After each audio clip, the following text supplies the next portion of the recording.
பாருங்க, அடையகருங்குளம் கந்தா வீடு. இன்றைக்கி வந்து நாங்கள் பழைய பொருள் எடைக்கு போட போகிறோம். பாருங்க, வண்டி பின்னாடி சேக்கப்சர் கிடையாது, இழுத்து கெட்டியாச்சு. வாங்க இப்போ பழைய பொருளை எடைக்கு போட போகலாம்.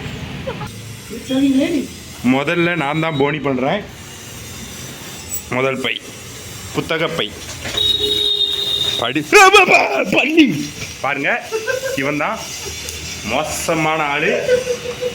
இவ்வளோ பெரிய 80 கிலோ உருவத்தையே பயன்படுத்திட்டான். கோவக்காரன், என் நம்ப கோவக்காரன் என் மேலே ஏறினது கண்டி மரண அடி கொடுத்துட்டான், வாப்பாரிட்டான்.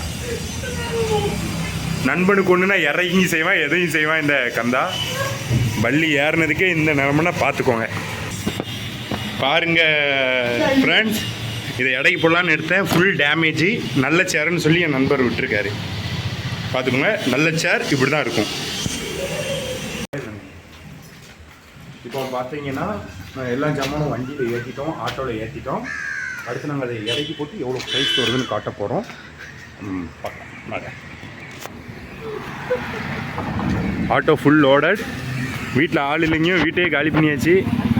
வாங்க வாங்க கந்தா. இப்போ பார்த்தீங்கன்னா கிளம்பி போய்கிட்டு இருக்கோம். பழைய இரும்புகளை இரும்பு கடையில் போடவும், கீழே கட்டி குப்பைகளை குப்பை கிடங்கு அல்லது குப்பை தொட்டியில் போடவும் அப்படின்னு ஒரு தத்துவத்தோட சொல்கிறோம். பாருங்க, நாளைக்கு புது செல் வாங்கிடுறாங்க. வெயிட்டை அடக்கிப்படுதுங்க.